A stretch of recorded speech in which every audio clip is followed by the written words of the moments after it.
ये कहानी एक गरीब दंपत्ति की है जिनका नाम रामू और राधा था। वे एक छोटे से गांव में रहते थे। रामू एक मेहनती किसान था जो दिन रात खेतों में काम करता था, लेकिन उनकी जमीन बहुत छोटी थी और अक्सर सूखा पड़ जाता था, जिससे फसल अच्छी नहीं हो पाती थी। राधा भी अपने पति की तरह मेहनती थी। वो दिन भर घर के काम करती, लेकिन उनके पास इतना भी नहीं था कि वो अपने लिए अच्छा खाना बना सके। उनके घर में सिर्फ एक पुरानी छतरी थी जो बरसात के समय टपकने लगती थी, लेकिन उनके पास इतनी भी संपत्ति नहीं थी कि वो इसे ठीक करवा सकें।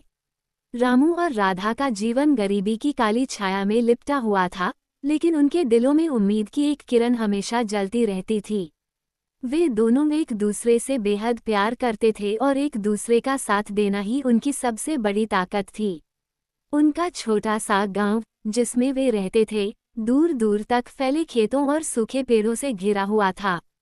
उनके पास जमीन तो थी, लेकिन मिट्टी बंजर थी और आसमान में बादल नहीं थे। रात के समय जब चांद की हल्की रोशनी उनके कच्चे घर पर पड़ती, रामू और राधा एक दूसरे के पास बैठकर आने वाले दिनों के बारे में बात करते। एक रात जब चारों ओर सन्नाटा था, रामू ने राधा से कहा, राधा, क्या हमने अपनी किस्मत को ऐसे ही स्वीकार कर लिया है? क्या हम कभी इस गरीबी से बाहर नहीं निकल सकते? राधा की आंखों में आंसू आ गए।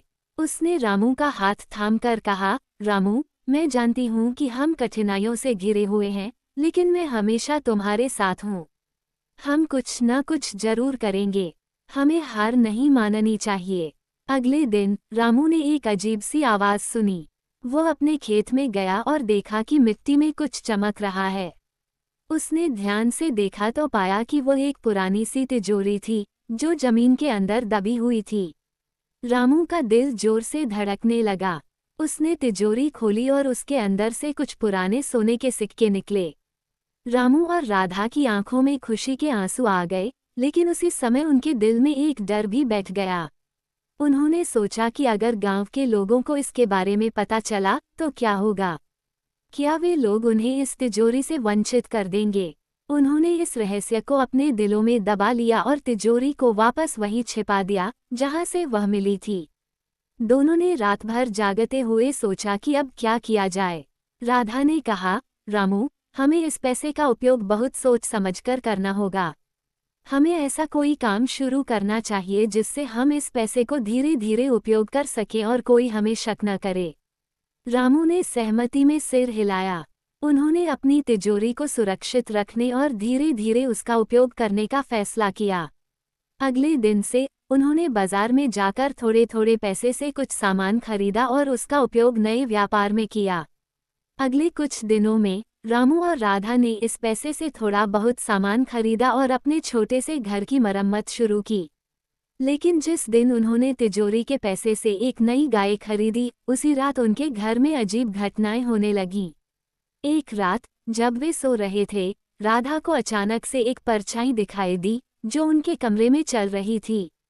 उसने रामू को जगाया, लेकिन जैसे ही रामू ने आंखें खोली, परछाई गायब हो गई। उन्होंने सोचा कि शायद ये उनकी थकान का असर है, लेकिन अगली रात और भी डरावनी थी। रात के बीच में उन्होंने अपने घर के दरवाजे पर जोर जोर से दस्तक सुनी। रामू ने डरते डरते दरवाजा खोला, लेकिन बाहर कोई नहीं था। अचानक उन्हें फिर से वही आवाज सुनाई दी, ये सोना तुम्हारा नहीं है। इसे वापस रख दो, नहीं तो अंजाम बुरा होगा। रामू और राधा दोनों डर गए। उन्होंने सोचा कि शायद ये तिजोरी शापित है। अगले दिन उन्होंने गांव के पुजारी से सलाह ली। पुजारी ने उन्हें बताया कि यह तिजोरी किसी पुराने राजा की हो सकती है जो अपने खजाने की रक्षा के लिए श्रापित हो गया था। उन्होंने रामू को सलाह दी कि वे इस तिजोरी को वहीं वापस रख दें जहां से उसे पाया था। रामू और राधा ने पुजारी की बात मानी और तिजोरी को वापस खेत में दफना दिया। उन्होंने सोचा कि अब उनकी मुश्किलें खत्म हो जाएंगी, लेकिन तभी एक और मोड़ आया। कुछ दिनों बाद गांव में एक अमीर व्यापारी आया जिसने गांव के सभी गरीबों को पैसे देने का वादा किया। वह व्यापारी किसी को भी बिना किसी शर्त के पैसे दे रहा था। रामू और राधा को ये बात अजीब लगी, लेकिन उन्होंने सोचा कि शायद किस्मत उन्हें एक और मौका दे रही है। लेकिन जब रामू और राधा उस व्यापारी से मिलने गए तो व्यापारी ने उनकी ओर गहरी नज़रों से देखा और कहा, मैं जानता हूँ कि तुमने एक तिजोरी पाई थी। मैं वो तिजोरी वापस चाहता हूँ। रामू और राधा को लगा कि उनकी सभी मुश्किलें फिर से वापस आ गई हैं। उन्होंने व्यापारी से पूछा, तुम कौन हो और तुम्हें ये बात कैसे पता? व्यापारी ने हंसते हुए कहा, मैं वही राजा हूँ जिसका खजाना तुमने चुराया था। मैं शापित हूँ और केवल वही लोग मुझे देख सकते हैं जो मेरे खजाने को छूते हैं। मैंने तुम्हें चेतावनी दी थी लेकिन तुमने नहीं सुनी। अब तुम्हें इसकी सजा भुगतनी होगी। रामू और राधा ने व्यापारी की बात सुनकर खुद को बेहद डरा हुआ महसूस किया। उन्हें समझ नहीं आ रहा था कि अब क्या करें। व्यापारी ने कहा था कि उन्हें गांव के लोगों की मदद करनी होगी, लेकिन उनके पास अब कुछ भी नहीं बचा था। वे निराश होकर घर लौटे। रात को जब वे सोने की कोशिश कर रहे थे, राधा ने रामू से कहा, हमने सही किया कि तिजोरी को वापस रख दिया, लेकिन हमें अब भी डर है कि कहीं कुछ बुरा न हो जाए। हमें कोई रास्ता निकालना होगा। रामू ने राधा को दिलासा देते हुए कहा, हमें हिम्मत नहीं हारनी चाहिए। हो सकता है कि ये सब हमारी परीक्षा हो। शायद यह एक और मौका है जो हमें सही रास्ते पर चलने के लिए मिला है। अगले दिन रामू और राधा ने गांव के लोगों से मिलना शुरू किया। उन्होंने अपनी सारी बातें खुलकर बताईं और उन्हें सारी सच्चाई बताई। गांव के लोग उनकी ईमानदारी से प्रभावित हुए और उनके समर्थन में आ गए। सभी ने मिलकर तय किया कि वे एक दूसरे की मदद करेंगे और गांव के विकास के लिए काम करेंगे। गांव में छोटे उद्योग खोले और अपनी मेहनत से धीरे धीरे समृद्धि की ओर बढ़ने लगे। कुछ महीनों बाद गांव में खुशहाली लौट आई। गांव के लोग अब अपने जीवन से खुश थे और रामू और राधा ने भी एक नए जीवन की शुरुआत की।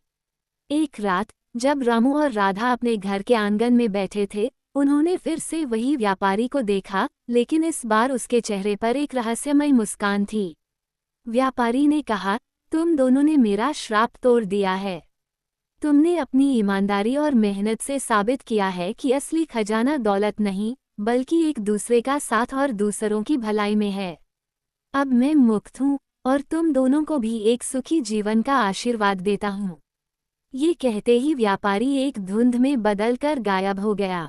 रामू और राधा ने उसकी बातों पर विश्वास नहीं किया था, लेकिन उन्होंने महसूस किया कि उनके दिल में एक अजीब सी शांति और खुशी भर गई है।